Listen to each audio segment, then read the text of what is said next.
It isn't a stream if you don't mess it up at least once. It gives it the authenticity.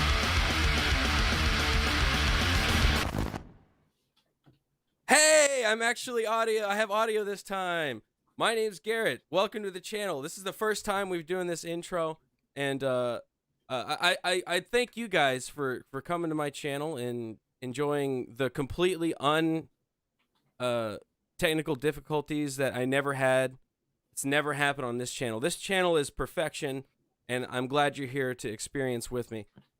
Today, I wanted to talk about a movie that you know, it's kind of a classic, but for me, I wasn't quite connected to it as much as my guest here, but I did watch it when I was a kid, and I thought, you know what, let's talk about it. Let's talk about it. So, we're going to do, I almost called it Melinda, Matilda, today with my guest, RuinedLeon. What is up, bro? Well, first of all, can anybody hear me now? I hope so. Yes. Even though we're perfectionists, we always got to make sure that people hear us. What are you talking about well. hearing you now? This is the first time we're doing this. Oh, my bad. This is the first time, but we always got to make sure the first time is the best time, right? Exactly. And hit the park running. Exactly. That's what I'm saying. So I want to say this again, since I said it. I didn't say it before. I'm going to say it the first time this time. Said it in a past life. Yeah, exactly. If you don't know RuinedLeon, if you like my content where I kind of rail on Twitter or TikTokers or some other like situation, he does that kind of content, but like 10 times better than I do. Just like all around, just better commentary and everything. So go over and subscribe to his channel. Well, wait a minute. How you gonna sell yourself short? You're white. You got that threshold. That's true. It brings me up here. Even though you got that quarter black in you, you got enough of that white into you just the way you could surpass me. See what I was doing there. I was bringing you up to my level. You see, it's that white guilt you gotta get rid of. Exactly. I had to whip myself a couple times. So I asked Leon here. I was like, "Yo, what is your favorite movies?" And he gave me a little list, and I was surprised. I had, you were expecting a lot worse from me. I was waiting for Boys in the Hood, you know, Juice, Friday at least, but no, none of those movies. Matilda, and I was like, you know what? Let's talk about Matilda because I haven't seen it in a long time, and because you put it on your favorite list, I figured that it was something that was like you were connected to. Absolutely. So what? Yeah, go ahead. What got me into Matilda, if anybody who couldn't afford like a DVD or like just renting things from Blockbuster, you would see movies on like ABC or ABC Family, and like every other week, I just see Matilda. I'm like, what the hell is this? So I sat down and actually watched it as a kid, and I'm just like, this is possibly one of the greatest movies as a kid that you could watch because you're watching this little girl just walk around, mess around with books. And then she's just at one point just making shit move with her mind. It's like, this is the perfect type of movie you could watch as like a 7-year-old and you just want to put on something. And for the fact that it just kept coming on over and over and over, it's like you just had to watch it at that point. Yeah, it's a very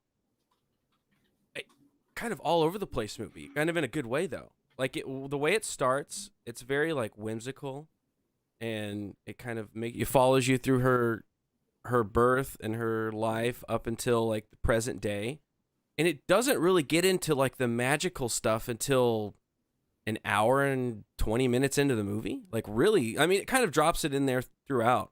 It doesn't even give you like a real explanation. Yeah, it's just it doesn't even like through the whole movie. It's just like she just does shit with her mind. And then at the end, it's like, yeah, and then she never did it again. Maybe every once in a while, but she didn't really need it. So the way you watched it was on ABC, like it was one of those movies that just came on all the time. Yeah. One of the reasons I guess I never watched it because I didn't have TV. Like I never had those TV channels. I mean, I had them, but I never watched them. I'd always watch VHSs. Those are my like go-to. And for some reason, I don't know. Maybe I'm a misogynist or something. I just never picked that one because it had a girl's face on it. It was like that.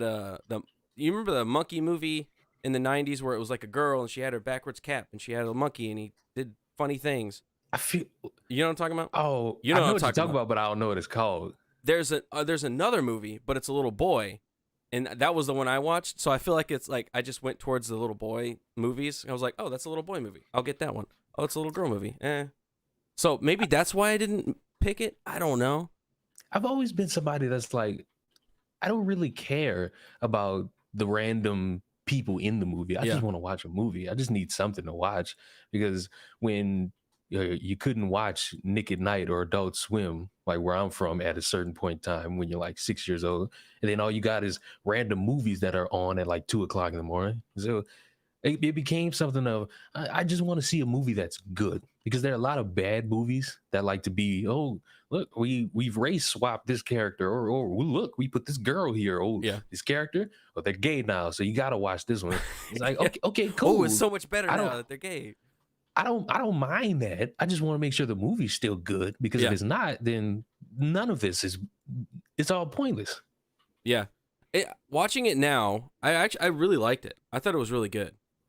Doing a rewatch of it, like I said, it was like this weird kind of whimsical, almost like a series of unfortunate events kind of aesthetic to it.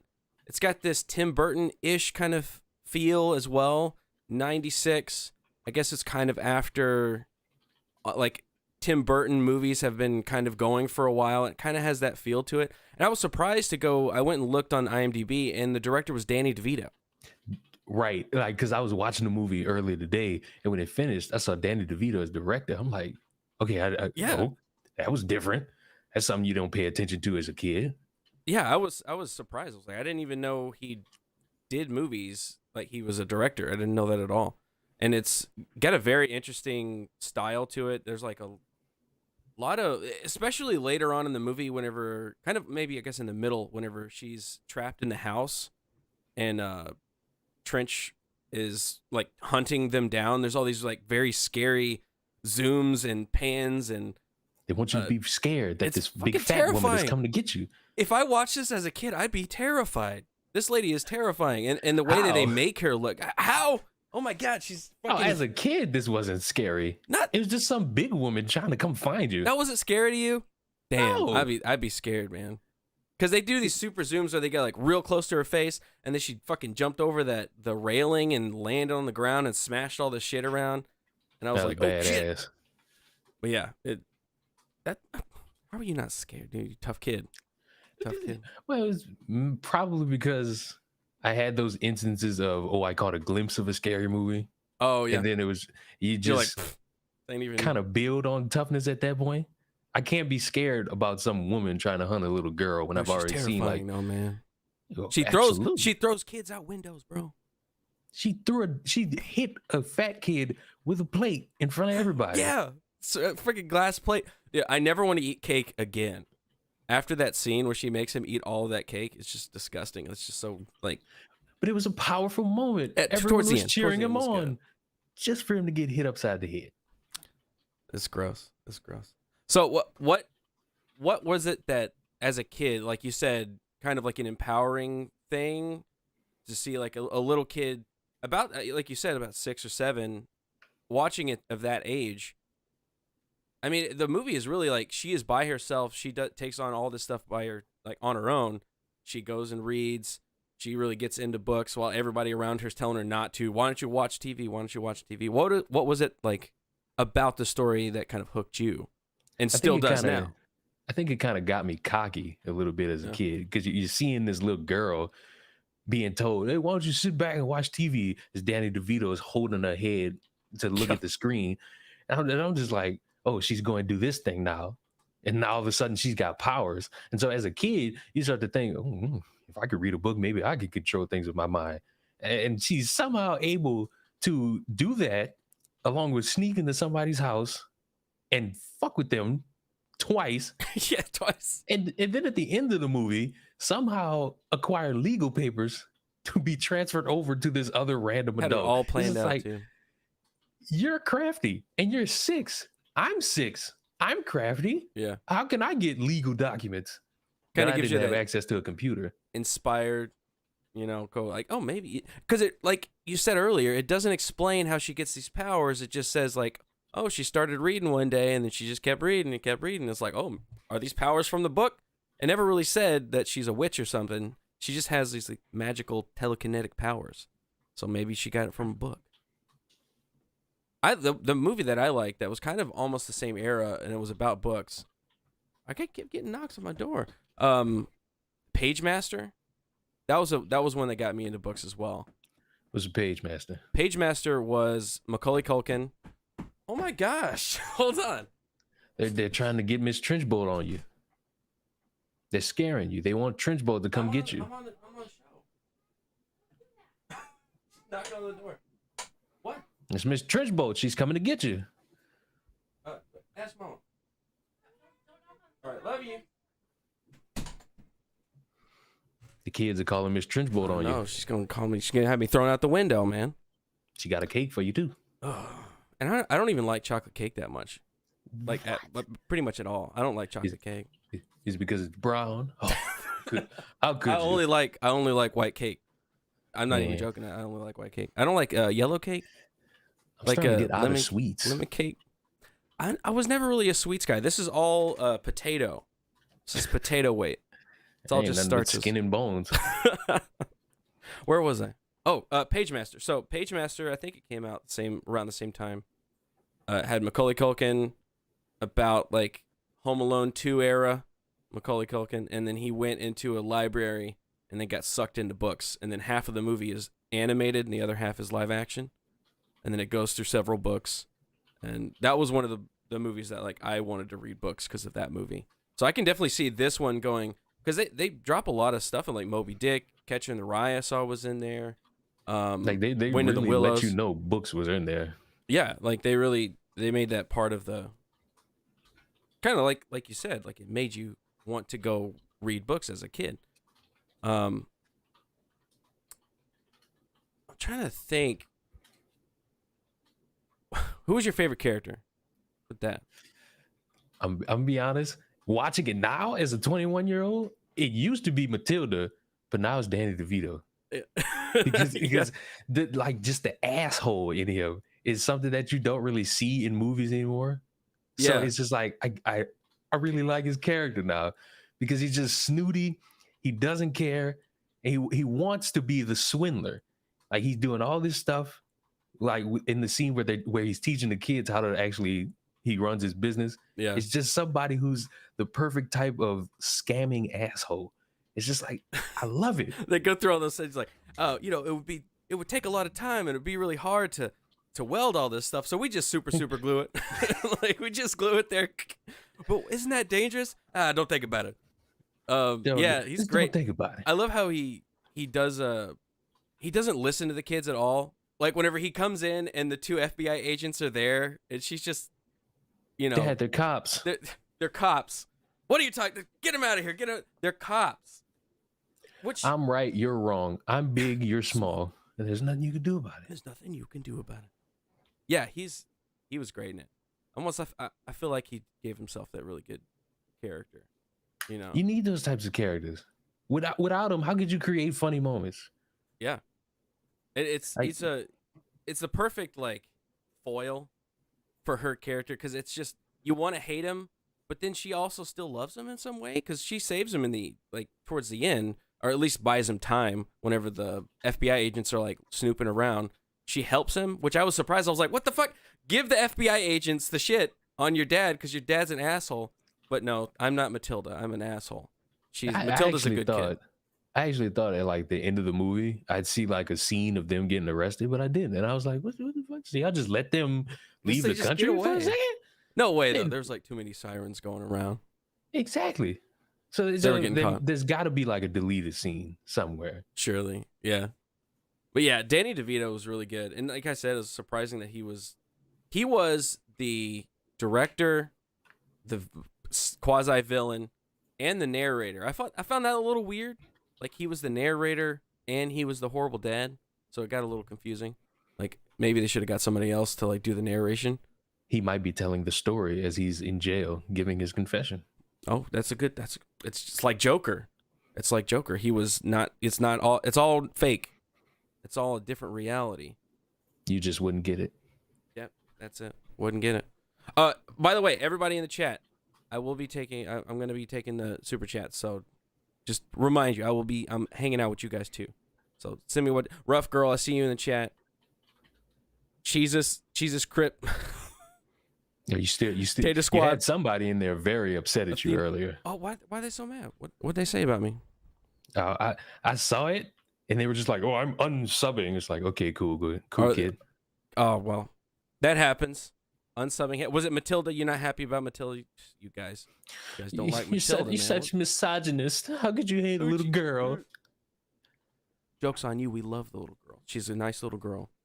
I thought she did a pretty good job. You know, being a little kid actor.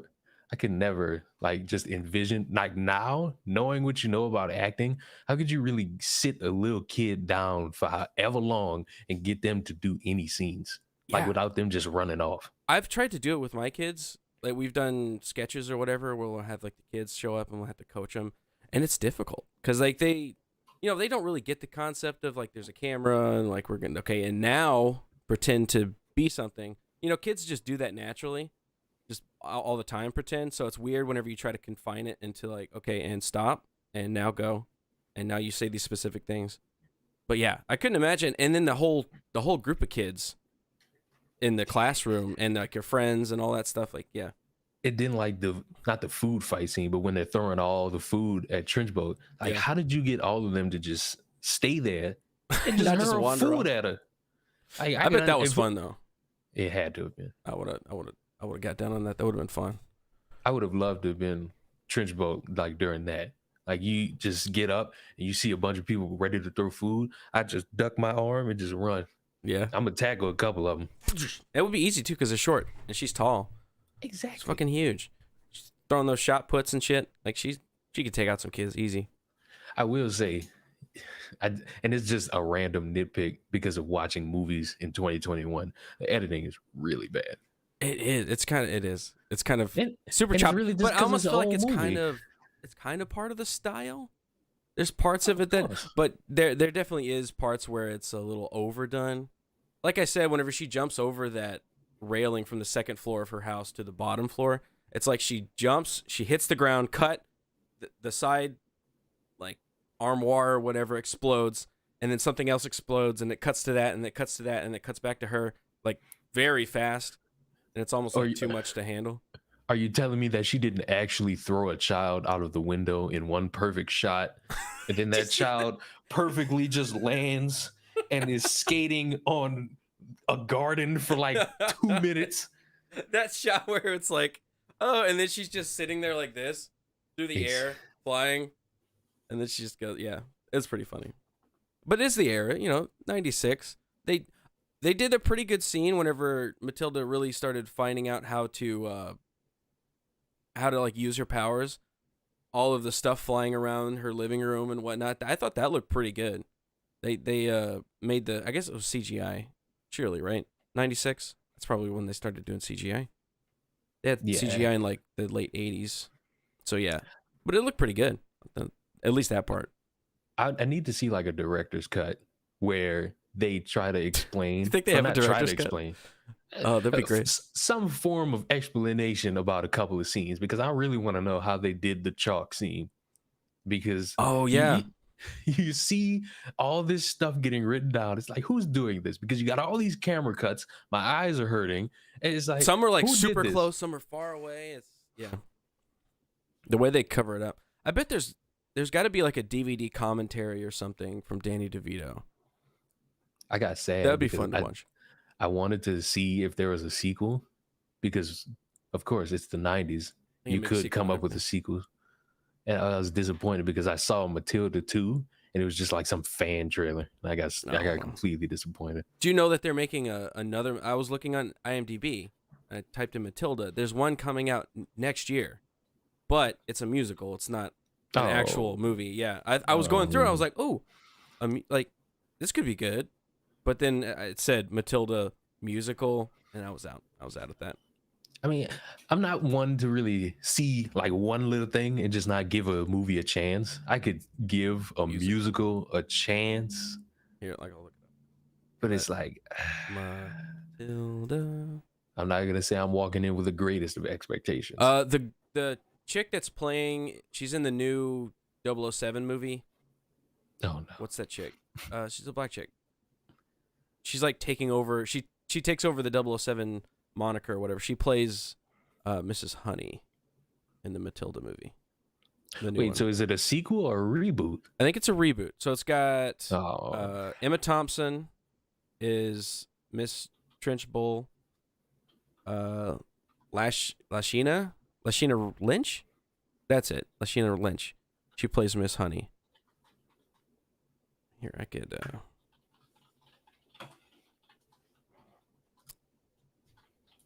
I'm gonna try to screen mirror this. This is gonna get all fucked up. Hold on. Oh shit. Oh no. Shit. Get all fucked up. Get all fucked up. We gotta cross your fingers before you make a change like this. Up. Okay, cancel. Back up. There we go. Undo. Abort. Anyway, so I mean, there's some Stephen Graham. He's a good character actor from the UK. Someone said they love Matilda and they don't want us to hate on it. We're not hating on it. We're not hating on it. I love Matilda. Okay, yeah. What is this? Hey, we're liking the movie. We're not hating on the movie. That's what this is all about. This is all about talking about things that we like. Okay. This is positive hour. Like. Yeah. So look, Matilda rocks right there. Exactly. Bunny with the keyboard. Thank you, Matilda rocks. That's what I also. I mean, I got a lot of positive stuff. I was kind of going. I wonder if people are gonna think it's dumb that we're gonna be talking about Matilda, but I got a lot of positive people going like, yeah, I love that movie. The movie's really good. So it seems it does seem to have like a hold of people's hearts, and they remember it and go, oh yeah, Matilda, that's right. I got those messages. People going like, oh yeah, Matilda. Like I never think about that movie. That's a good movie. I love that movie. So I think it's good to bring stuff like that back up. It's always fun to just watch a classic. Of course, we got all the glitz and the glamour and Marvel and Disney making another reboot and this group race swapping this character. It's like, I'm going to just go back to the 90s and watch a couple movies. Yeah. And I'm going to just feel like a kid again. It's good. It's good to have. Jesus script for $5. Thank you, sir. Thank you, Jesus. Oh, praise the Jesus. I would love a review of the Little Nemo one day. What's the little Nemo? Like Finding Nemo? I see. What's the Little Nemo? This is why he's my quarter black brother. We share that same mindset because I also thought Finding Nemo. Yeah, right. The Little Nemo. Is this like a off-brand? Oh no, it's a real movie. Oh, hold up. Oh, it's like an old anime. Adventures of Slumberland. Oh, Little Nemo and the Adventures of Slumberland. I know that. This looks like an old movie. Jesus Christ. Hold on. I don't know if I can mirror it to you, but I can mirror it to the audience. I'm looking at like I guess a cover art. Oh, well, that doesn't work. Go. Damn it, I keep fucking it up. I could do this. I had it set up at one point to work. 1 second, guys. Don't worry. I'm gonna get it fixed. Oh, I think I remember how I did it. Okay, hold on. Share. The screen too. There we go. Share that screen. You got boom. There we go, baby. You got one person in the chat just really being a blowhard. It's like we are talking about what's a movie from the 90s.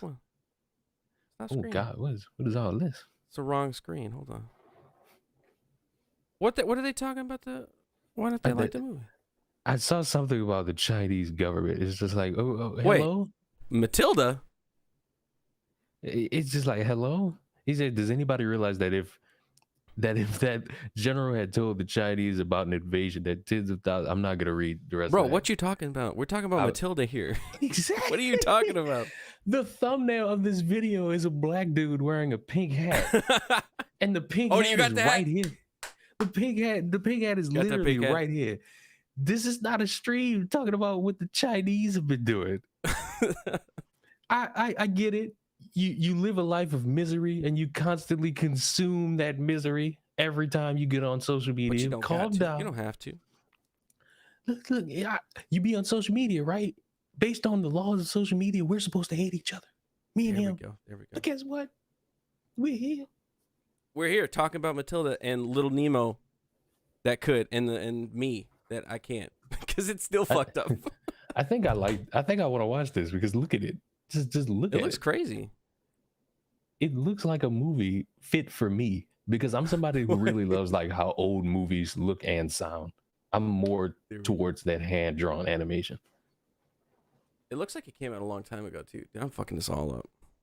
I'm fucking this all up. All right, back to just us. Where I still fuck everything up. Yeah, dude, that looks interesting. Thanks, Super Chat, for just totally fucking up the show. Where can I watch that? I want to watch this. So it doesn't look like it's anime, but it does look. That's an hour and 30. Ooh, Jesus. Oh, it's a nice little short. For a movie that came out in the 80s, this is an hour and 35 minutes. What company made this movie? IMDb. So IMDb every time. Well, I'm gonna look that up. I own that movie on VHS. Man, bro, dude, you own this movie? Little Nemo? They're gonna make a remake, and it's just gonna be Lil Emo. It's gonna be a black Nemo. We gotta it looks like there's some form of blackface in this. Uh-oh. Can't be seen in 2021. Canceled. Mickey Rooney's in it. Canceled for sure. Now the only way I could watch it is via Amazon Prime or Tubi. Oh, it's on Amazon. Yeah, I could totally watch this. Anyways, Matilda. I got sidetracked. So what were the other movies that you said were your favorite movies? What were the other two? I think I said Matilda. I know I said The Lion King because I say that every time. Yeah. I didn't want to pick that one because it's such a like. Everybody loves that one. I mean, everybody knows that. Who could honestly sit here and say that Lion King isn't the greatest Disney movie of all time? I know. It's either Lion King or Aladdin. Those are my two favorite ones. Oh, and it was Charlotte's Web. The animated one? Like yes. The older animated one? Yeah, I don't know that one that well. I haven't seen it in a long time. But I just remember. I remember watching it and I remember crying. Because I watched it when I was a little kid. Because I remember the scene. She dies, man, and little babies fly away. She's sitting there. She's just about to like fall asleep and pass out and just die. And I just got a tear in my eye because it's just sad. Yeah, so sad. But it's happy. It's like a happy sad. Yeah, you didn't expect this type of lineup of movies from me. No, like said, that's why I like it. You were expecting me to come up with a Boys in the Hood, Bad Boys for Life. Hey, that's a good movie though. Yes, that's a good movie. But it's just like it's not my favorite. No, I like that. I like that though. It's good. It's good to mix it up. I feel like if you don't mix something up, like if you not even mix it up, but just like have different movies to see, you're not really gonna open your mind up to things creatively. Yeah. It's like I could sit here and watch Friday for days. Friday is completely funny. I can watch Boys in the Hood. I can watch 8 Mile. Yeah. But it's like I enjoy like this old school type movies, whether they're animated or just old school movies. Somebody asked me if I was gonna watch like what's the new Marvel movie? Shang-Chi. Yeah, I was like, no, I'm not interested in Marvel anymore. Yeah, the movie looks boring as hell, I gotta say. Like after Spider-Man comes out, it's gonna be a long time before I watch another Marvel movie. Yeah, it's like I'm the same way. I'm like the only movies that Marvel are coming out with that I care about is Spider-Man and maybe the Sam Raimi Doctor Strange, but it's just purely because Sam Raimi is connected to it. If it wasn't for that, I'd be like, yeah, whatever. Like, cause it just all looks so boring. I'm so done. I'd rather spend my time, like you just said, like go watch an older movie or something like that. Something I want to watch. That's kind of, I think it was like 1988 or 89. Brave Little Toaster. Did you ever watch that movie? I think, yes. And I haven't seen that in a long time. Me neither. I gotta go watch it. I'm glad we just adding movies to a list. Yeah, Brave Little Toaster is the superior Toy Story. Ooh. I'm gonna hot take it. Superior Toy Story, and I love Toy Story. Don't get me wrong. I love Toy Story. I love Toy Story 2. I hate Are Toy you Story sure 3. about that? Brave Little Toaster, superior Toy Story. Explain yourself. Okay, so Toy Story is about Andy and his toys, right? Brave Little Toaster is about I forget his name because it's been a long time. That kid and his toys happen to be what was in the cabin that his family took him to, which is the toaster. There's like these different objects, so like his blanket, his radio, his the AC unit that's there. It's like whenever you're a kid, you don't necessarily always connect to just toys. You connect to different kinds of stuff. So for this kid, going to this location with his family, these different items were things that he connected to as a kid. And the whole movie is about him growing up and kind of distancing himself from this cabin. And I think the cabin gets sold. Again, it's been a long time. I need to go watch it. But it's about these items coming together and then trying to make their way to back to him and reconnect to him. And it's like their hijinks along the way and their journey home, basically. And I just like the interplay with all the characters. And it's animated very well. It has a terrifying fucking clown in it. That scene with the nightmare scene where the toaster is like hanging from the rafter, or not the rafter, but like the shower curtain, and he's about to fall into the tub, and the fucking clown is like, things are on fire, and he's like, ah. Yeah, it's terrifying. You see all that as a kid, and it's just like, I know. What the fuck is going on here? It's terrifying. I'm sure a lot of people are like have nightmares of clowns just because of that. And the scene with the AC unit in the beginning before they leave the cabin, where he's like overheating and freaking out, and he's fucking like on fire, and he dies. He dies in front of you. You're a kid, man. You're watching this show, and you're like, this character just fucking died in front of my eyes. All these characters are people to you, right? You're watching this. They're talking. They're walking around. This AC unit fucking dies, man. And it kind of sets them off on the trail because they're like, we're all gonna, fucking kick the bucket like this guy. So let's get the fuck out of here.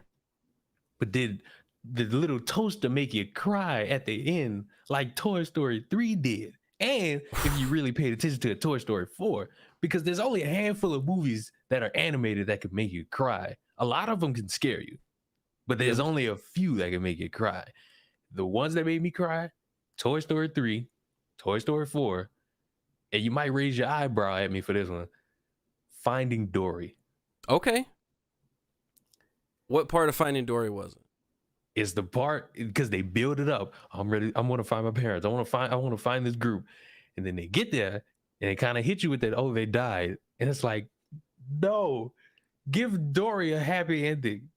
Dory, out of any of these characters, deserves a happy ending. If she goes through so much, like the first movie and the second movie. Exactly. Like these are the types of characters where you only want to see the good. Like you're not interested in them getting hurt. Yeah, they could get like a scrape, but past that, no. I want a happy ending here. Come on, let's give it to her. I think it was good ending though, because like her family was the family she made along the way. Exactly. Yeah. But just that moment, your first time seeing that, and you're thinking, all right, Dory gonna meet him, and it's just like that pull. And I'm a teenager watching this. I'm supposed to be like, oh, it's just a movie, but you're in there like, right. And I'm somebody, and can I tell you, like, when I first watched it, because it wasn't when it came out. Really? So I'm in high school, and I'm a senior, and we're supposed to be going on like a little college tour. And I was just like, man, fuck this. I don't want to go to this. So I just skip it. And I'm sitting in the bathroom for like 4 hours, bored. And I'm like, fuck it. I just turned on my laptop and just started. I was watching it on a computer that they gave us. And I'm just in the bathroom watching Finding Dory. And like every 10 minutes, somebody's coming in. And at one point, they just heard me crying from the scene. And I'm just literally holding my mouth like this. Imagine this person, they walk into the bathroom like, I got to take a piss. And then they see some feet and then you just hear like sobbing. Like, what the fuck? What did I just walk into? I'm in a touching moment right now. Like, you don't understand. It's Dory. She was supposed to find her parents and that they were dead. But that's what's great about some animated movies and kids movies. They can get you like that. You know, they can kind of sneak up on you and really pull at those heartstrings. Yeah, because we all like to think we're these big emotional rocks, and then we sit down for like an hour and 30 minutes. Like, and then we watch a Pixar movie, and it's like, stop it. I got some onions to do. One that surprised me more recently, recent Pixar movie was what's the one with the two brothers and the dad wears pants? What was the name of it? I forgot what the fuck the name was. It was like a fantasy. Somebody, y'all know what I'm talking about. Y'all got me lost right now. Yeah, what was it? It was something kind of generic sounding, and I didn't watch it in theaters because it sounded and looked kind of generic. It was just like some fantasy kind of world with characters, but it actually turned out to be really good. What the fuck was the name of that goddamn movie? Are you talking about Soul? No, I haven't watched that yet. My son watched it. He said it was really good. I disagree. Oh, really? Why? I just it just didn't connect with me. And like I watched it, and I didn't go into it saying I'm gonna hate this. I was like, it's a Pixar movie, so of course it's gonna have some good in it. Yeah. I just did not care about anything going on in that movie, and I just went away from it like, eh. Onward, that was the name of it. But I kind of had the same feeling whenever I watched the trailer for that movie. I was like, it's weird because the trailer got me into it. Like I was interested from seeing the trailer. Like, I was like, I don't know. I didn't like Inside Out that much. Like I liked it, but it wasn't as good as I was hoping it to be. And that movie did kind of get me, I got sad. The Bing Bong. Seen it. You haven't Never seen it? seen Oh, dude. I did see the Bing Bong scene though. The Bing Bong where they're like scene leaving pretty... and he's fading away. That the movie's worth it just for that scene alone, just for the Bing Bong scene. But yeah, the Soul just didn't catch me, and I just never watched it. But Onward was the same way. I didn't want to watch it because it was like, I don't know, it just looked generic. It was some fantasy characters that had like pointy ears and crap, and I was like, okay, dragons, I get it, right. And then I watched it later on Netflix or whatever it was on. I think maybe it was on Disney Plus when I had that when it first came out. And I watched that, and it's actually a really good story about like fathers and sons and brothers and moving on from a death. And the ending of it is really, it kind of brings everybody together. Like it's really good because it brings the family all together, and it doesn't kind of degrade any of the different parts. The older brother, that's kind of a screw up, but he's still trying to make his little brother better. And the little brother, he's trying to live up to his dad and his older brother, and the mom is kind of trying to take care of these two sons after their dad died, like on her own, and then they kind of all come together. It's actually a really good movie. I thought it was a lot better than I thought it was going into it. You know, a movie that's like really not talked about, but people really need to see it. A Land Before Time. Oh, dude. Oh. That's a movie that fucking gets me every fucking time. The scene where she's laying there and he's right there and he's like... Is there something about the entire scene and the music in the background? Yes. It's just like... It's powerful. Want me to smile in this one moment. It's so powerful. Talking about, telling Littlefoot to go on and to hold on to that leaf. And that's like his whole... I've got to take on this whole reason for the movie is I got to take this and go on and meet with the grandparents. And that was a powerful scene. That scene, if you haven't seen that, Land Before Time. I never watched any of the other Land Before Times. Like the 18 other Land Before Times that came out after that. I did. And it was just, they didn't capture the same thing. I feel like they went campier, like from the trailers at least. They look like they were a lot more like, oh, this is a cartoon. Like, don't cry. It's like now we're gonna go on an adventure here. Yeah. Instead of like having this big, sad moment, we're just gonna be more campy, and it's fine. Like it wasn't bad. It just didn't have the same spark as the first movie. That movie it's a really great movie, just tonal wise. It's dark, it's sad, it's scary, but it's funny, and it's an adventure, but it's not afraid. What we miss these days, and the same thing. Kind of, I'm going to bring it back around to Matilda. These days, children's movies are afraid to treat children like people. They treat children like, I just watched the fucking Paw Patrol's movie, and it's just garbage, dumb, just mindless storytelling. It's like, oh, there's a bad guy and he is bad, and we need to save the city from this bad guy because he's bad. But whenever you go back to like Matilda, you go back to Land Before Time, Brave Little Toaster, Lion King, the Toy Story 1, 2, 3. These movies respect kids, and they go, you know what? It's okay to scare them a little bit. It's okay to, make them cry. It's because it's all part of life. It's okay to kill characters that would be like a mother or father or brother or something like that. Like, it's okay to do that because kids can handle it. And I think it's good for kids to kind of experience that. What I'm afraid of is that so many kids now are going to see all these just mindless stories that aren't really trying to challenge them at all. And they're going to grow up and be like, oh, whenever they actually get challenged by something, it's going to be kind of a shock. But I think Disney kind of overdid it multiple times because in almost every movie, a parent is dead. It's like, damn. That's like every time. Y'all keep doing this in every one. Like, let both of them live. Can't we just like have a picnic at the end of the movie together? Do I really have to leave my mother out here in the snow, or after my dad gets trampled by like 1,000 deer? Like, do I really just got to leave him there and let him get eaten by birds? Yeah.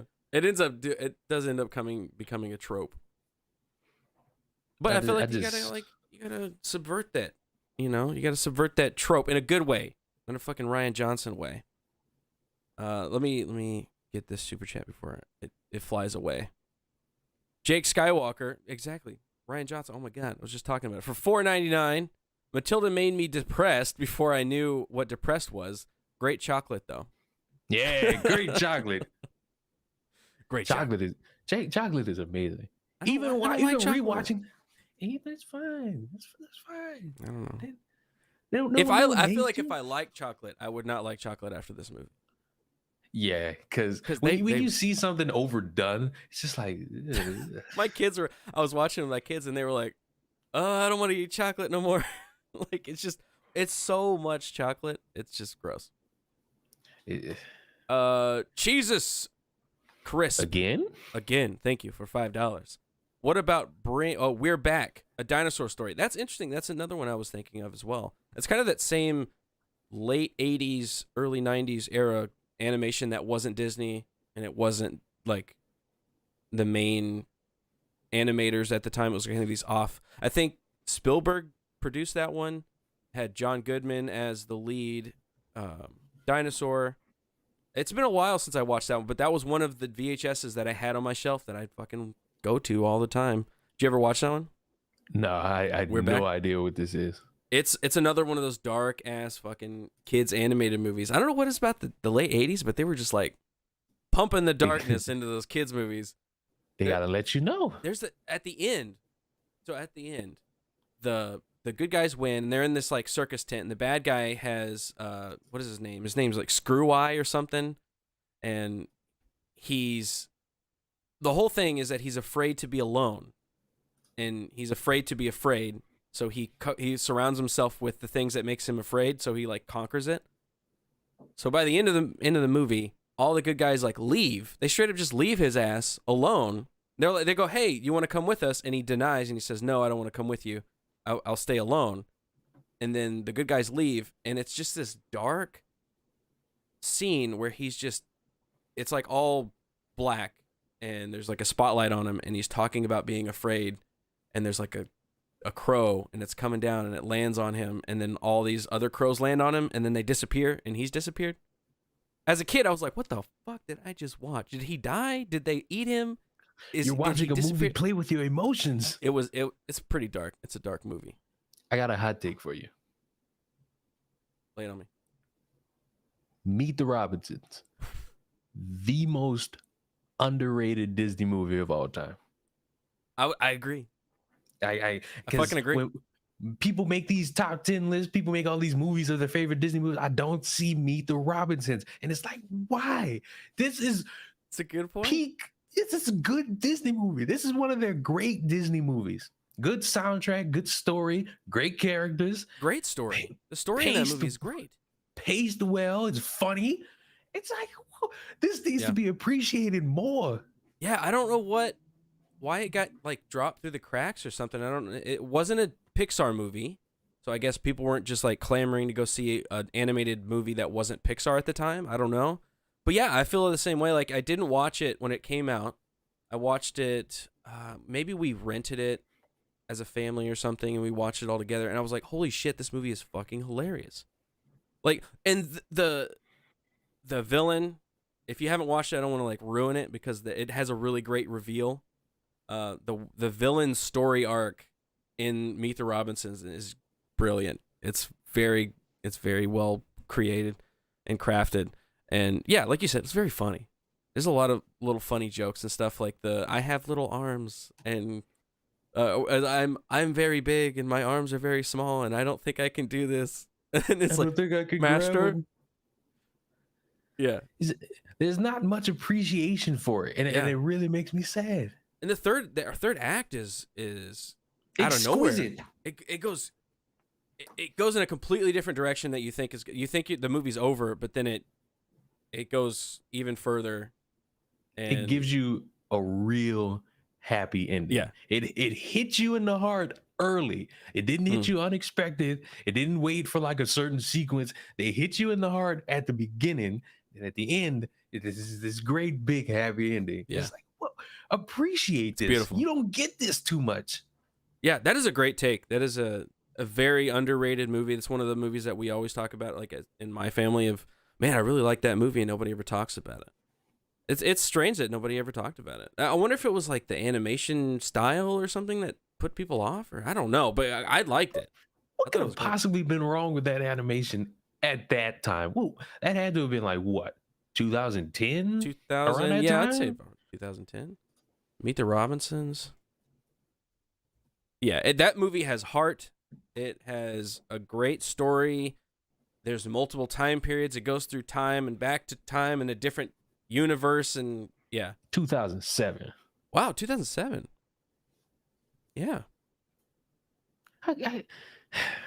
It's just one of those moments where I'm just like, you gotta appreciate the beauty of what you're seeing before you. And I knew that as a 7-year-old. Yeah. How did I know that as a 7-year-old? Go watch that movie. Yeah, everyone needs to watch Meet the Robinsons. If you want like some classic, underappreciated enjoyment, Meet the Robinsons. Meet the Robinsons. Just the characters. There's so much good in there. No, not enough people fucking know about it. We need more people.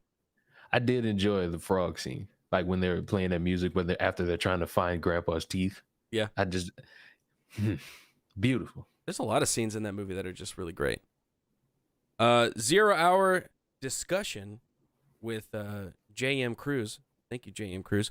I have never encountered this currency before. It looks like a musical note. 125 musical notes. I don't know what that is. I apologize. But thank you anyways for whatever amount that is. It's awesome. Thank you. Finally got to catch up on Quarter Black Garrett live show. It's good that you're here. By any chance, you'll be reviewing Jingle All the Way and the Raid Redemption. Hail to you and Crowder. Well, thank you. Thank you. Thank you a lot. And maybe that sounds like a good Christmas let's talk. So maybe. Gotta get your Christmas theme ideas going. That's true. Yeah, put those in the chat. Let me know. Comment below. Do all that shit. You get like a Santa Claus suit. Yeah, I got a Santa Claus suit for one. I could do like a. You got the Grinch. Elf. I could do a Grinch. That's a good one too. See, I gotta have a whole December lineup, and I gotta do a Halloween lineup before that too. See, exactly.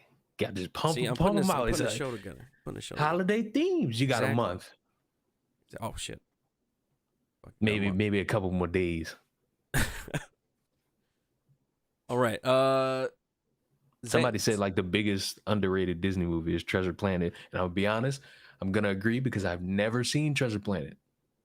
I've heard of I it. watched it. It is an underrated movie, at least in the fact that I don't think of it whenever I think of like really great Disney animated movies. It's kind of came out towards the end of the Disney Renaissance, so which started with like Little Mermaid, Aladdin, Lion King, Hercules, and then it kind of started petering off, not quality wise, because I think they were all really good all the way through, but it just got less popular for some reason. Like Atlantis, that was a really good movie, and then Treasure Planet came out, and I thought that was a really good movie whenever I watched it. I just don't put it up there with the really high ones for I don't know why, but it is a really good one, and it was one of the first ones that successfully did 3D animation with 2D animation, at least for me. Like it, a lot of the times, like the scenes in Aladdin where you could totally tell it was 3D animated with some 2D elements, and it just did not look good. This one, I think they finally figured out how to do it with the ship and all the technology and stuff, and it's just really well animated. I like the little pink blob thing that was like his sidekick. I've never seen it. I don't know nothing. You should go check it about out. It's a good movie.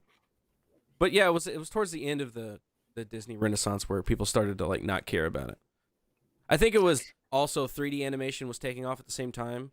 So people were going, I'm not going to show up for a 2D animated movie when I can go to a 3D animated movie, which I like 2D animated movies better myself, but that's just me. It's just the lay of the land. It's I mean, not even also much so. Go ahead. It can't be really just so what you grew up on. It's also like the story, Yeah, the characters, the overall enjoyment. And it's not to say that 3D animation doesn't have that. It's just like you kind of grow up seeing this thing and it becomes more familiar and you like it just a little bit more. Not to be a knock on the current, just like a little appreciation for the past. There's something that's like human about 2D animated stuff, because it's just like you can kind of tell there was an artist behind it that was really kind of they put themselves into it. I'm not saying that 3D animators don't, because I know 3D animators are really great. They've gotten really good recently, like some of the stuff like Zootopia. The movie itself is like but the animation in Zootopia is just top notch. It's super well animated. But there's something about the 2D animated stuff. It's like it's hand drawn, you can feel it. It's got like imperfections all up in it. That's what I really like, imperfections. It makes it feel more real for some reason. Zenzolten. Hey, I did it. For ARS. What is that? What is ARS? That's some kind of currency. ARS. 50 ARSs. I don't know. Maybe I'm not even gonna guess. I don't even know. One of the biggest underrated Disney movies is Treasure Planet. That's one you just mentioned. Fucking love that movie, and so many people didn't see it. Yeah, didn't see it. I don't know why. Somebody said The Iron Giant. That's another great one. That's one that also successfully did the 3D 2D combination, because Iron Giant himself was 3D, because there were so many different like robotic pieces it would be hard to draw, and everything else was 2D animated. And yeah, that's another one that's like fantastic, really great. It tugs on your heartstrings. He blows out, but then never seen it. Oh really? Oh, watch that movie, dude. It's good. I'm glad that I came here and I got write like this stuff down. This is like the 5th movie. Yeah, I hope you have a whole list of movies to watch. Yeah, Iron Giant, top notch. I got a question to ask you. Just because I just want to pick your brain, just because somebody mentioned the Iron Giant. Did you enjoy Space Jam 2? I didn't watch it. Oh, Did you watch it? You're a glorious soul. You're a fortunate man. Don't watch it. Don't watch it. Don't. That's what everybody said, and I was like, I don't know, because I love the original, and there's no way LeBron is even close to as amazing as Michael Jordan. Listen, I watched the first one. You can argue that it's not good. It's just a cult classic. Fine. Go ahead. I didn't even go into the second movie thinking, oh, it's going to be this great sequel. Yeah. I knew it was going to be different. Same Looney Tunes characters, just different whole round. I didn't expect it to be that bad. Like I almost honestly, feel like I need to go watch it. and like you're gonna watch it, and then like the first 20 minutes, one of the first things you're gonna criticize is LeBron's acting, because it doesn't even seem like he's playing LeBron. It's like Really? somebody. It's like he's in the scene and somebody's got like his lines to say and he's All the reading cue them, cards, so like, and he's just reading them. these. It just sounds stiff, and it's like you don't even play you right now. Get into it. Like Michael Jordan, not the best actor, and in At the all. original, he's not really all that good. But he's kind of funny. There's some times where he's a little funny. At least they give him some lines that are funny, and he says them well enough. The way you could crack a little smile. Yeah, yeah. And then, like- my favorite parts of the original movie were not even all of the animated stuff, because I think even the animated jokes and those kinds of things didn't hold up quite as well as whenever I was a little kid. The parts that still made me laugh were the scenes with the other basketball players trying to deal with not having power, or like not having abilities. Like whenever they go to the shrink and they're talking to the therapist about not having powers, and what about your mother? And he's like, I don't know about my mama. I love my mama. Like those scenes are really funny, and they go to the doctor and they try to figure out how to, like, what's going on with them. Why don't they have their skills anymore? I thought those were funny scenes still. Those still cracked me up. Some of the stuff, like later on, like whenever Newman gets blown up and he's like fat and he flies away, like that wasn't quite so good. I think if you do watch Space Jam 2 and you just decide to punish I feel yourself, like I got to now. there's gonna be two things. You're gonna walk away from the movie thinking LeBron is a horrible father, and that's not even because of the acting. It's literally the story. Wow. Sitting you down and making you watch this, and you're thinking LeBron is quite a bad father. Which is like the opposite. They made Michael Jordan a good father. Yeah. He comes And then back number and two- he saves his kids. Number two, there is a scene in the movie where they're trying to be funny and then try to draw reference to Space Jam 1. And they're like, oh my God, guys, I found him, MJ. And they do the weird thing where they show the feet of somebody walking in, but they already ruined the joke because they showed the silhouette of the person. Yeah. And you already know who it's going to be after that. And it's Michael B. Jordan. It's like you killed your joke the minute you showed the silhouette before the big reveal. That's fucking lame. They should have just showed just like Air Jordans, and you were like, oh, exactly. what the fuck? You show the shoes, you do the little theme song, and they didn't even play the theme songs from the first Space Jam. They don't play. They didn't play I Believe it? I Can Fly. I No, believe I could fly. Come on. and of course we know why. Oh, well. Be a little bit on the safe It's side, a just a little- little bit. I mean, I can understand you know, why. it's a good song, though. I mean, shit. I can forgive Absolutely. I could forgive some piss for I Believe I Can Fly. Jose Gonzalez for $5. Not associated. Disavow. G and PG have lost its market to PG-13. That's true. This Matilda was a PG movie, and yeah, it doesn't seem like there is a PG movie anymore, or even G movies. They just all end up being PG-13 or R. It's just like these two ratings left now. Now it's only heroes and almost R-rated movies with fourth wall breaks. This is why good kids movies are scarce. It's a good point. Part of me kind of disagrees because I feel like Disney could pull a rabbit out of the hat a couple times.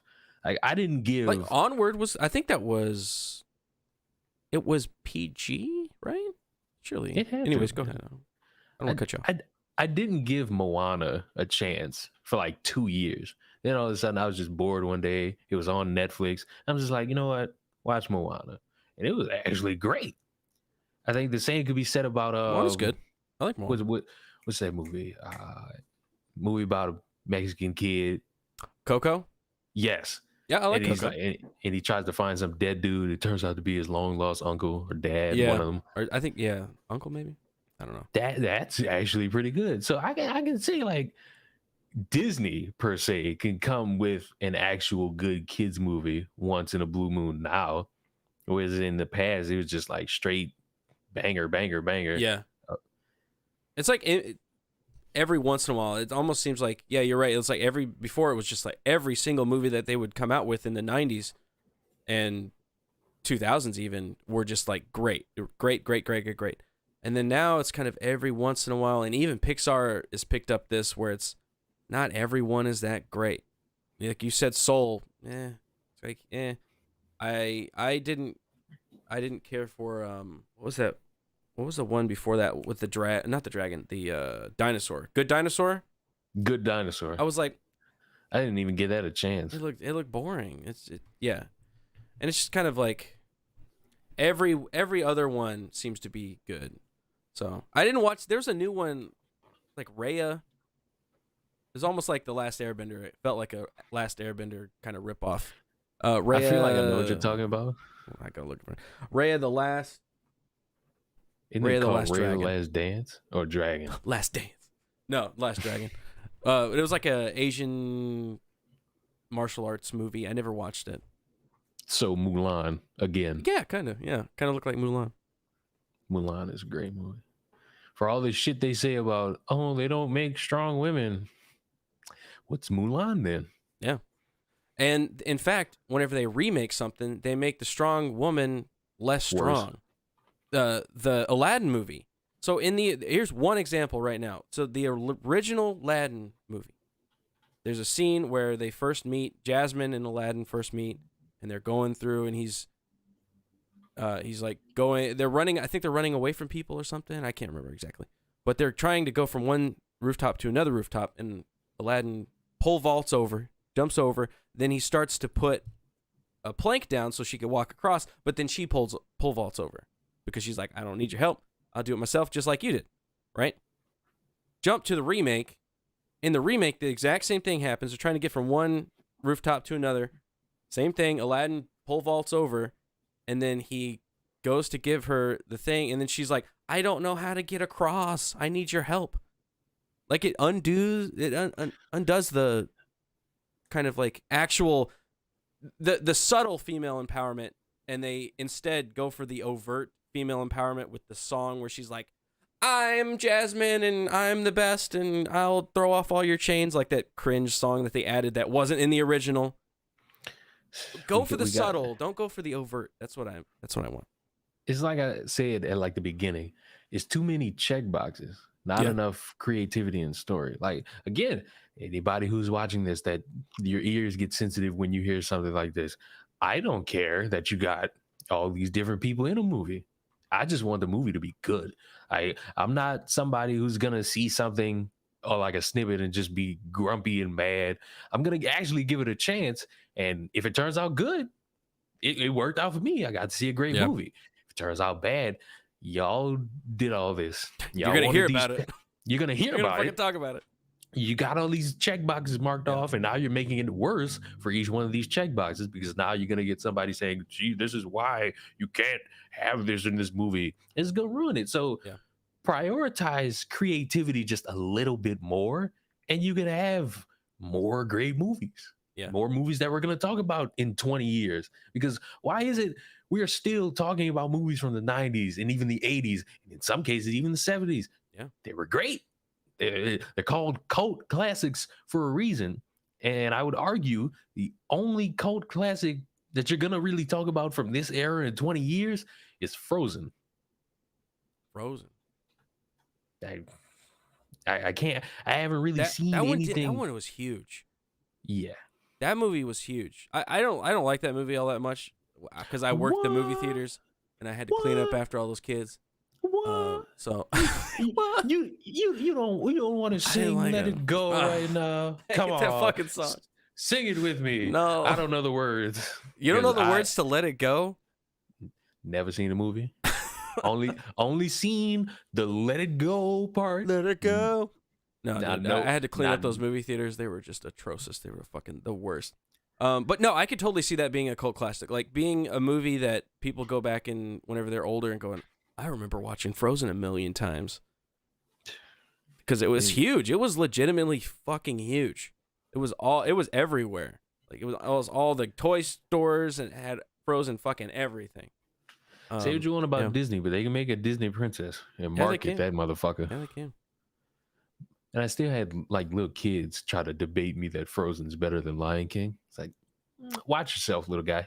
You don't really know movies yet. Sit down, sit down, sit down. But Lion King is perfect. It's The cream of the crop. music, animation, characters, story, it's just visual gold. Like, it's so amazing. Just every single frame of that movie, from start to finish, that movie is just perfect. Yeah, I have some people that try to do the whole counter fucking. Oh yeah, it's not that good. You're lying Have you to seen yourself. it? You're fucking Have lying you seen to it yourself. though? Because then you got little kids saying it. It's like I don't even think you've seen it. So how could I really sit here and actually take you seriously right now? That's another one, man. That just Mufasa. No, Damn. exactly. He's sitting there. He's trying to wake him. He's like, wake up. And you know what annoys me the most? The remake, the reboot, the live action. a live action of CGI lions. Why? And a meerkat, a monkey, some hyenas. And it's like, I used to work at like what's it called now? The Superdome. And one day they were just playing it in the office. I was just like, since I'm right here, I'm gonna give it a chance. It's free. I didn't pay for this. I'm watching it, and I just hate it. I hate every second of it. Every fiber of my being just hates this film. So I really pulled up my phone, downloaded Disney Plus, and just started watching the original because it's like I can't. Like I can't give this a chance. Sequel, and that's better than the remake. I don't even understand why they made the remake. Like, it's a perfect film. Don't go back and make another one. I can answer that for you right now. Money. Well, yeah, it did really well. Running out of ideas. So didn't that movie make like $1 billion or something stupid? I think so. But you know the one that really gets to me, like these villain remakes or origin stories. Yeah, because it's like, okay, Maleficent. I could understand Joker. Yeah, I could partly even understand Maleficent if you like really would convince me. But why would I need to see the origin stories of Cruella fucking DeVille? Because say what you want, say you need it, say this is an important backstory that will fill that hole in your life. It doesn't matter because she lost to 101 dogs. Well, you're not gonna I can't sympathize with the lady that was like, let's skin 101 puppies. And you know I can't sympathize with that bitch. I'm sorry, I can't. You know what makes it worse? Have you seen the movie? No, fuck no. Okay, so there's a scene, and I've only seen this scene. Her mother dies from 2 dogs. It's the same type of dogs that are in the original movie. So it's like, you just backhanded this character twice. You already made her lose. That's why I hate Dalmatians. They killed my mother. You already made them lose to 101 of them. And now the backstory is her mother died because of 2 of them. I'm supposed to care? She ends up turning evil after all of this. That is so stupid. I don't know.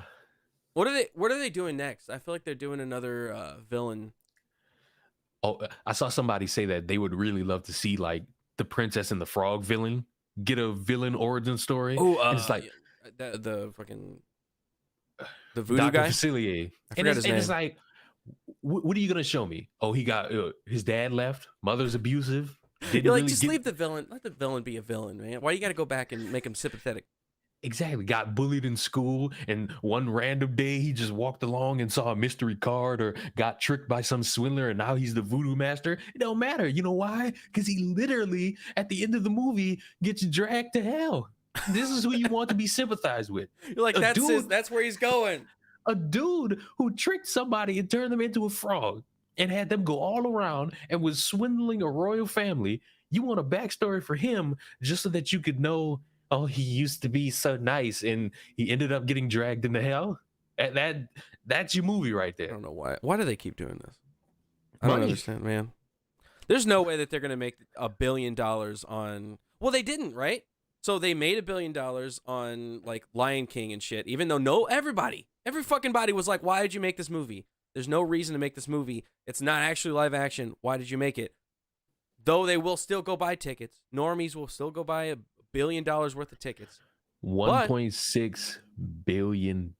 See, that's what I'm saying. Then they'll come up with a movie like Cruella, however the fuck you say. And it didn't do us quite as well because, you know, the whole Coof thing happened, not enough theaters. I don't think they're going to be making that billions of dollars anymore on these stupid side movies. Don't do it. Stop doing it. Stop doing it. Pitland 44 for $10. Thank you.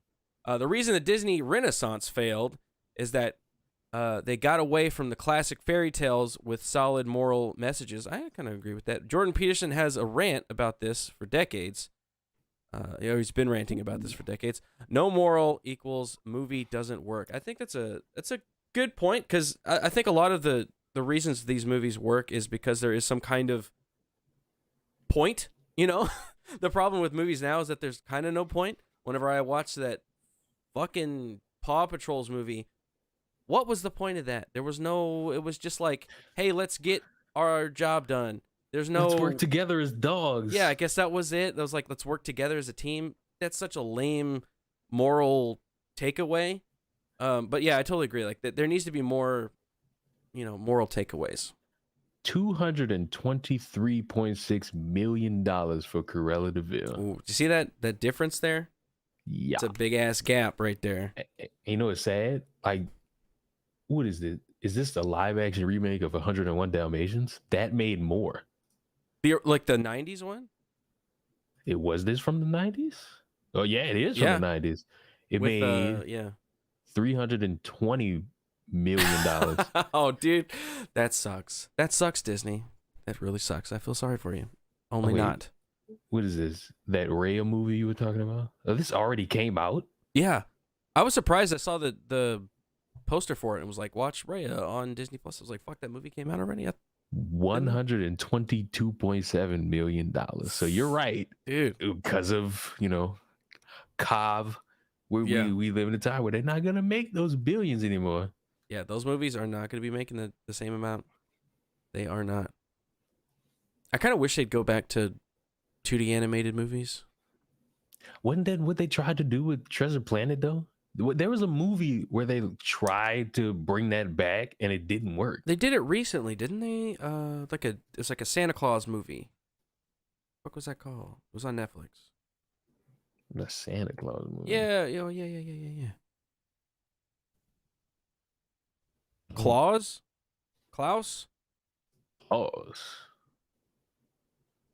Yeah, it was like a mailman or something. How do you spell Klaus? I feel like you're talking about... Spelling part of me Claus. feels like you're talking about that movie with Henry Allen where he turns into Santa Claus. Dude. Do you know that movie? Yes. Dude, that was my fucking shit. That was my shit back in the day. I feel like Santa Claus? You have to watch that movie during Christmas. That and The Grinch. That is The Grinch, Jingle All Both the of Way, Santa Claus. Those are like, Christmas Story. It's always go to. Klaus. How do you spell fucking Klaus? So weird. That's Claus? Or am I wrong? That's Claus. Disney I'm looking at the chat now. Oh, it's a K. Oh, it's a K. Oh, speaking of Disney movie, Peter Pan. The original Peter Pan? Like the 60s Peter Pan? Yes. Yeah. Was that? Oh, that came out in the 50s. Oh, it was the 50s. Damn, he's even further back. Yeah, that's a fucking classic. That's one of those that they get that little disclaimer on it now because it has depictions of bad in it. Minorities in a bad light or something. Klaus. I still spelled it wrong. You might hate me for this, but Shoot. I've never seen Spirited Away. I haven't either. Oh, well. Kindred spirits. Exactly. It's like, it's one of the movies where I gotta, it's not even like I don't want to watch it. It's just, I never got time to sit down and be like, oh, today, Spirited Away is today. Yeah. Same kind of way. Same thing with that and like Howl's Moving Castle. Like I tried to watch it and it's such like a dense movie, it seems, and so detailed that I really want to be able to sit down and like watch it. And same thing. Is like I never have the time to really go do it.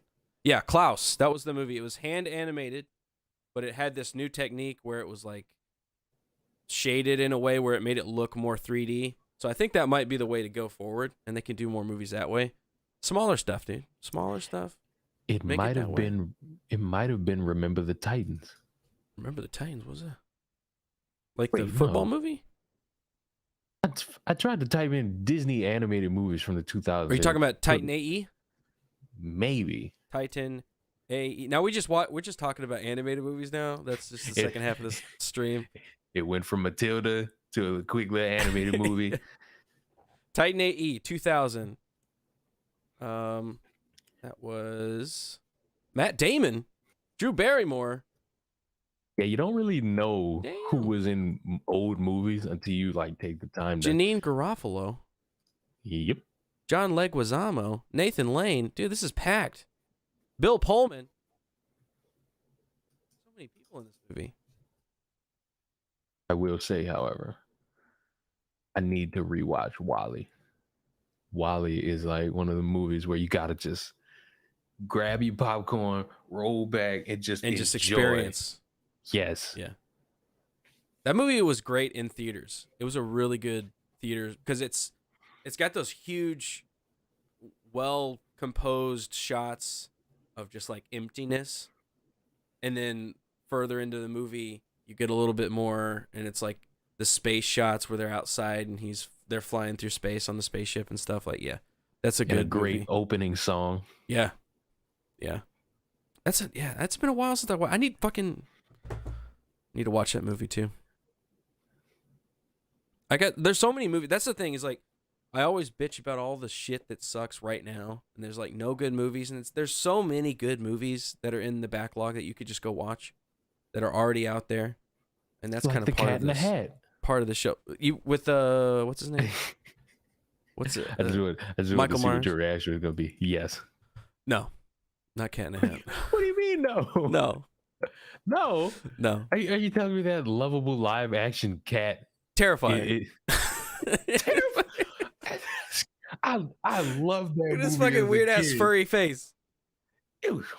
Well, would you rather that cat or the cats you got in like 2019? Well, that's true. Yeah, fucking James Corden cat with a butthole. Those 2000s cats were just a little bit more on the safe side. Yeah, I'll give you that. The Thing 1 and Thing 2 though, legitimately terrifying. You see their faces? Terrifying. I can't really disagree. Terrifying.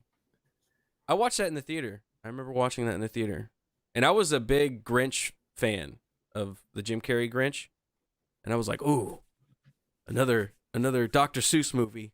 Can't wait." Wasn't happy with that movie. Was not happy with that movie. I can go back and watch that movie right now and enjoy it. And it's just like Dakota Fanning, early Dakota Fanning, man. You had said something like before the stream started, and you pulled at my heartstrings. You got me emotional just a little bit. I didn't show it because men don't cry. You said Blockbuster. I used to live right by Blockbuster, and it was still there up until like a certain point. Yeah. And I just remember going in there and just getting games. I got a bunch of GameCube games. I got some movies. It was just like the spot to go. It's like it's been replaced with a fucking PJ's Coffee and a Subway and like a random mathematics there's a school. Firehouse Subs in my Best Buy, my Blockbuster. And it wasn't even like a small Blockbuster. It was like one of those fucking huge ones. Yes, dude, those were the best. So they had like couches and shit. Yes, and they were all in the front. Yeah. Did you ever hear about that one Blockbuster that was still around? And yeah, like at the last stand. And they were like, "We're gonna make this like an Airbnb, and you could stay in a Blockbuster." Yes, it was. Awesome. I was like, if only I lived in this state and had this much money, I would sit in there by myself. Amazing. And it's great. Yeah, those kind of experiences are dwindling, sadly, because like going into a Blockbuster, it's like you don't know what you're gonna get. You're just walking through. You're just looking at DVD cases or VHS cases back whenever I was, a little kid, because I'm old. Just like seeing these covers and going like, damn. Like, I want to get that. I want to get that. I want to get that. Equilibrium. That was one of the movies that every time my older brother, he'd come from his mom's house, because I have a half brother. He would come for the summertime, and we'd be like, let's go to Blockbuster. Let's rent us some games, and let's rent us a movie, and we'd get Equilibrium, because that was the only place we can get it for some reason. You know what's sad? Everybody likes to mention these Gen Z labels. And sometimes people look at me and be like, "Oh, you'll never experience what I did. I used to walk to a Blockbuster." It's like, through the rain and the sleet. Did the same thing. I miss Blockbuster. I'm 22. I miss Blockbuster. I miss playing a GameCube. I miss having DVDs in a case. Now it's all on a computer, which is convenient. Yeah. But I just miss the journey. Yeah. My wife just got out our N64, and we've been playing some N64 games. Fuck, I love that shit. It still holds up. I was whooping their ass, by the way. I was whooping their ass on some Mario Tennis yesterday. I'm telling you, just 0-8. I think I was kicking their ass. It was sad. It was sad, really. But it was a lot of fun, and we all had fun. Those games still hold up.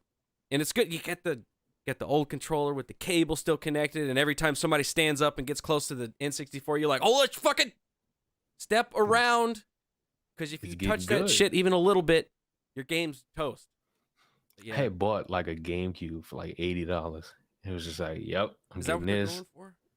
$80? Surprisingly, yeah. And I got it off GameStop, which shocked me even more. And there's this website called DK Oldies. I just bought a bunch of old GameCube games, case only, not case, but disc only, because I'm not paying $100 just so that I could have the case. Put it in, yeah. Yeah, that's the one system that I don't have from my childhood and all that time. Like, I never had a GameCube. My friends had one, so I'd always played over there. Yeah, it was just for some reason I never got a GameCube. I had an Xbox, I had a PS2, but I never got a GameCube. You missed out on the beauty of Super Smash Brothers Melee. Well, I always Simpsons played Hit and Run. Oh fuck! Well, I played that on PS2. I played the fuck out of that game. Somebody recently made an Unreal Engine version of it. Like, they redid the game. Oh, well, not the full game, but just the first level. It was fucking amazing. I was like, please get a remaster. God, fucking love that game so much. They did say they were gonna do it. I hope so. They wanted to do it. I'm not gonna sit here and say that they actually confirmed it. Fuck, I wish they would. That game is amazing. And I'm not even that big of a fan of The Simpsons. That, like, I'm not here and there, whatever. But that game, fucking, I love that game. I haven't seen one Simpsons episode. Really? But I have seen the Simpsons movie. I never watched that movie. I know Spider Pig. It's actually pretty good. Is it? Like, yeah. Like, for somebody that's never watched it, I'd assume, yeah. But yeah, because I never really thought The Simpsons was good, like, ever. Like, you had Family Guy, American Dad, and then you got The Simpsons. It's just like, yeah, I'm gonna watch the other two. But when I saw the movie, I was like, maybe I should give it a try. And I just never did. Maybe. I was the same way with the game. Like, I played the shit out of the game, and I was like, maybe I kind of like this world. And then I just never watched the show. I like Futurama, though. I watched the shit out of Futurama. Because it was on Adult Swim. Isn't that made by the same guy? Yeah, it was made by the same guy. But the difference is that it was on Adult Swim, and that's where I watched Futurama. If Simpsons was on Adult Swim, I would have watched it. But I don't think I ever watched Futurama on Adult Swim because it was always on Comedy Central. There was that age gap, I guess. It's like, whenever I was younger, it was on Adult Swim. Whenever you were younger, it was on... Because I remember whenever it switched over to, like, Comedy Central. So it's a solid-ass fucking show. Yes. So you enjoyed Simpsons Hit and Run. Aren't you excited for the, like, 5th edition of GTA 5? Aren't you really... They keep selling us the same damn game like Skyrim. What are you talking about? Aren't you excited to see the new enhanced graphics, enhanced visuals, and more? Whoa. You're gonna have to wait like fucking GTA. Years. You're gonna have to wait like 4 years, which I used to get mad at, but now I appreciate it because you're taking all this time to make a good game. I can't get mad at it. That's true. I mean, Rockstar Games, every time they come out with a game, it's solid. It's a solid ass game, so I can't complain really. Would you rather taking the time to wait for a game that's really not going to have that many bugs, even though it still will? Or would you rather Well, it it's not come gonna out be like fucking Cyberpunk, that's for sure. Like it's not gonna be that bad. I told everybody in my friend group, I'm not getting futuristic GTA. It's not going to turn out good. And I was right. I liked it. Once I got past, the glitches were fun. It was really fun to fuck around with those glitches. And it's a so-so game that was like half baked. It really felt like a cake that was literally half baked. Like the outside was baked and it like you put the frosting on, but the inside was like all still gooey. Yeah. That's Cyberpunk there. But yeah, I want another GTA, damn it. I heard that they're not going to even reveal anything for the next 2 years. Like they're working on something, but they're not saying anything. They don't have to. Because they could literally not say shit. Actually, I kind of want them to do that. Not say anything. Don't reveal a trailer. Just drop it. Just be I don't know about just dropping it. Just drop it. You know that might how affect many people sales. would fucking freak out? They'd be like, "Oh shit," or be like, "Next week." You know how many people would fucking freak out? You know how many people would freak out if they just show like the logo and it's just that's all the they 5 need. and that's all they need. But aren't you excited for when it comes out and then all these GTA YouTubers make like 10-minute videos saying that they have the scoop and it's just them repeating the same words over and over and over? Yeah, that's what Valheim was. I don't know if you played Valheim or knew of it, but Valheim was really big about 6 months ago, and every single fucking video on it was like top 10 things to do, and they were all the exact same fucking like tips. Put wood like this on the ground. This is how you get wood from the. You know what I want? There's 2 things I want, and I'm already getting one of them. I'm getting like the Pokemon Sinnoh region remakes. I'm begging, and I wish I was famous enough so I could just tweet it out and get it to trend. I desperately want GTA 4 to be remastered. Because I'm hearing that they're doing like the first 3, like 1, 2, and San Andreas. Yeah. And maybe the third one. I want GTA 4 remastered. That's why that is weird that they would like jump over GTA 4 like that. You're just skipping over greatness. You know how much money you're gonna get more money. Leaving money on the table, really. Right. You're leaving money for it to be, you can remaster the game and make a shit ton of money. Or you could just spend all this time making some money, but not making as much as you're going to get if you release a remaster. Maybe they're separating it. Maybe they're doing the older ones all together, and then they're going to do GTA 4 by itself, like a little further, like the next year or something like that. I could see him doing that. I hope so. Because I just want to go back to Liberty City. Yeah. And I want to pick up the phone. Let's go bowling. Yeah. Let's go bowling. Hey, Nico. Let's go bowling. See, that's the great that's the type of single players that you don't really get anymore. Yeah, I've wasted so much time inside of GTA games. It's insane. I think this game GTA 5 has been out for like 8 years. Let me see. It's been out for a fucking chunk. And GTA Online really consumed me. Like I think I'm maybe level 500. That's just because that was the game to play. 2013. I want a lot of remastered games. Call of Duty Black Ops 2 needs to be remastered. They're on the track, right? What's that? They just did Modern Warfare 1 and 2. So I don't want 3 remastered. Leave that way. Leave that shit. But yeah, I think they're on the track for doing a remaster for those, for the Black Ops, for sure. Don't remaster Black Ops 4. Just leave that, leave Ghost, leave 3, leave Ghost, all that in the garbage. Fucking advanced warfare. Bring back 2. 2 was the one. 2 was like the last good one, and that's my hot take. That's what a lot of people say that. There was a trending on Twitter going around. It was like, when did you first get into Call of Duty? And it was like every single Call of Duty game, and a lot of people were just like, it's all trash after Modern Warfare 2 or 3 or whatever it was.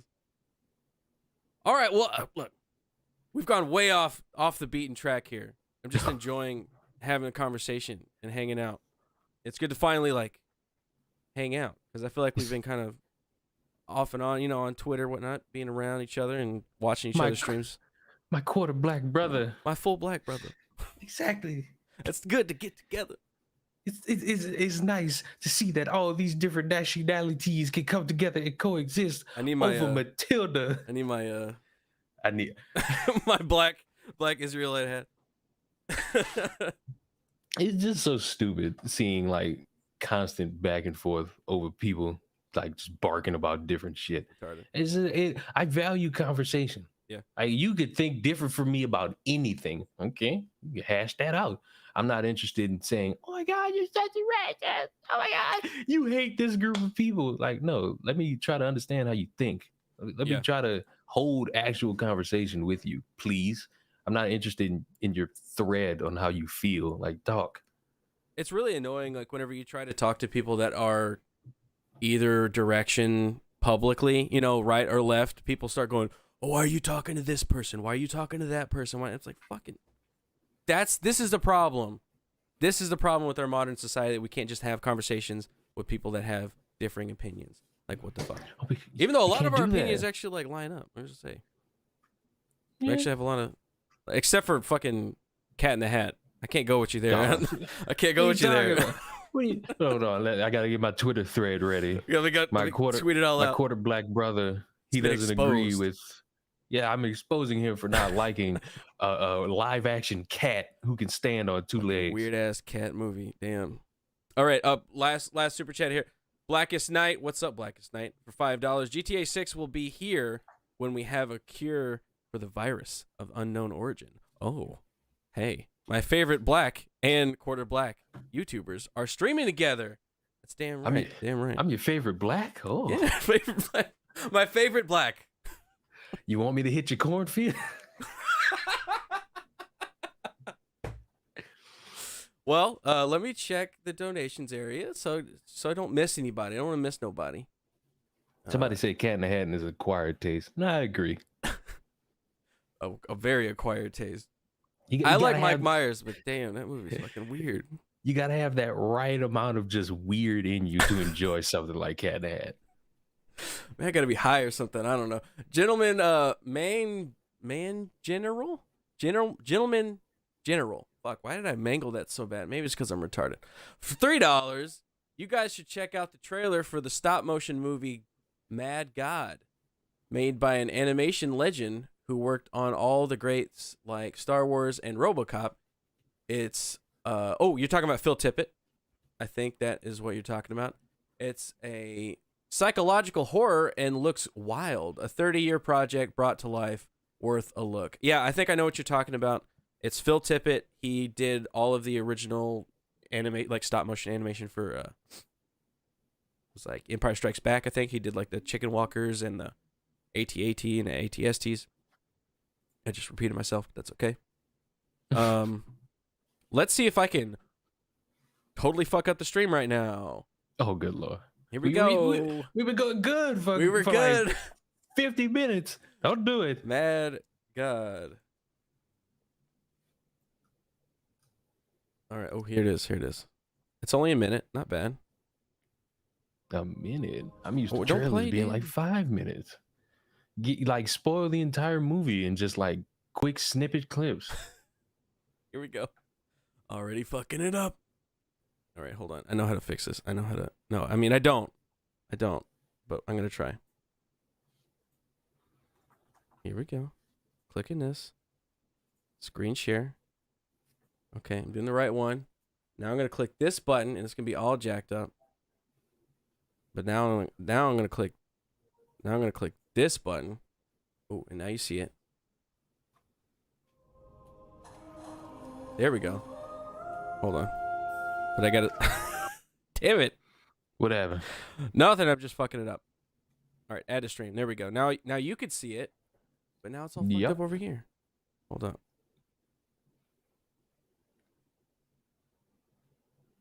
Well, now it's like fucking way off the screen. What the fuck's going on? All right, you guys better enjoy this, cause I'm working hard. Okay, here we go. Phil Tippett, I was right. That's right. Give it to me.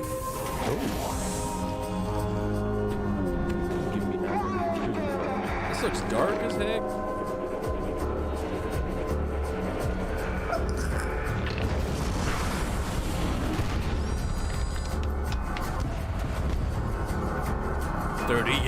Let me.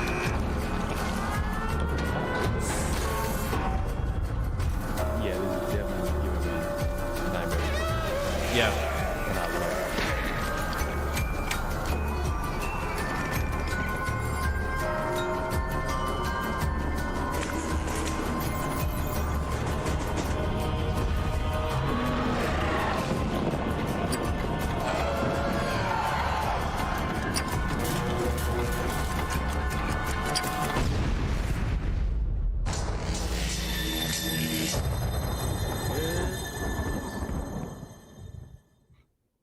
That movie. I think I got a movie I'm excited to see now. That movie looks crazy. It kind of reminds me of. Did you ever watch that movie? You know, Nine? the recent clusterfuck surrounding Masters of the Universe I got- Revelation really got me What happened? thinking. I got Critical How many Drinker times talking do in you my ear actually right now? have to Hold run over a stripper before? Sorry, bye, Critical Drinker. I love you though. At some point, I got to get you on this show. But the movie Nine. It was a 3D animated movie that came out like 2000. I typed in 9 and it's just a picture of like 4 women. No, it had Elijah Wood in it. I believe he was like the lead character. Came out in 2009. Elijah Wood. I was right. He plays 9. Jennifer Connelly. I've seen this but never watched it. Yeah, it kind of came and went. It was really underrated movie. I thought it was pretty good. It was a dark ass movie, but it kind of reminds me of that Phil Tippett movie. But yeah, that he's been working on that movie for 30 years, like straight up. He's been kind of like chipping away at it, just in his workshop. What, this Mad Guy movie? Yeah. That is a long time. Passion project, man. I hope it works. I hope he gets a lot of money for it. I was 30 years. Yeah, I was under the impression like it would just never end. I thought he was just gonna work on it, like until never. Like he would just never release it. Emery Calamy for $5, no message though. Thank you. And that was the donation side, and that is the stream side. So there we go. Yeah. All right. Well, RuinedLeon, what's happening on your channel, bro? What are you doing? Plug some shit. Yeah, you can find me youtube.com. Go to the search bar, type in RuinedLeon. I got a podcast channel. You can type that in, Rin and Leon, where I'm sitting there having casual conversation about random things with a Mexican friend that I have. You know, because you gotta get that diversity going. Yeah, You gotta mingle the nationalities. Diversify. Exactly. But we diversify a good way that actually is funny and entertaining, not the way to just make money and get a bunch of people to feel like they're validated. We actually want to entertain the people, you know? That's maybe good. I'll make a cooking channel. People desperately want me to do ASMR. I don't know why. It's just, I mean, maybe it's that voice. It's that deep voice, you know, you got that melanated vocal cords, you know. but yeah, Blessed. that's all I got. All right, well, follow him on Twitter. I don't know if you said that already, but fucking funny on Twitter. Oh god, follow me on Twitter at Leon2Ruin because you know Yeah. gotta have a weird Ruin Twitter name. Smexy. Exactly, Dude, Ruin totally Smexy. underrated on Twitter. You need way more followers than you have. Like it's criminal. It's And criminal. I'll tell you why. The reason why I'm just like don't care on Twitter is because it's Twitter. Of It course. literally doesn't pay me. It doesn't provide me any sort of monetary gain. So I'm Yep. just on there to have fun. I'll post my video link and then I'll just say something random and then just leave. I don't understand because I treat it the same way. Like what I do is I'll just think of something, I shit it out there, and then I leave, and I don't look back at it, and All of a sudden you got a random DM. somehow I never got like taken down. I've only been suspended once, and I think that was, I can't remember why, but it wasn't for like something that you would think I would get suspended for, because I say some stupid shit on there sometimes, and I never get suspended. So I don't know. Somehow I've navigated. Maybe it's because it says black in my name, so they're scared. They're scared to ding me. That's what it is. You got to put the black in the name. Got that, man. But yeah, so I've- go subscribe. I've said the N word at least twice, hard R, on Twitter. I haven't gotten any warnings. It's Yeah, like, but your avatar has a little brown in it, so they're like, he can get away with he it. can get away with it because there's a whole half of Twitter, you know, black Twitter. You could say that all you want. It doesn't matter. It doesn't matter. So they just got your little checkbox checked on your account. They're like black. As they should. Don't ding them.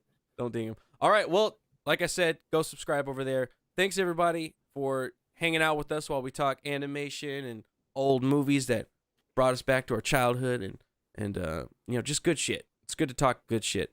And you know, subscribe to the channel. Do the doodly diddly bits down there. And join the Discord. There's a link somewhere, possibly somewhere around. Go join the Discord. We have fun over there. And I'll see you guys next time on the next Let's Talk, where we talk about something else. Because that's how the show goes. So, see you guys later.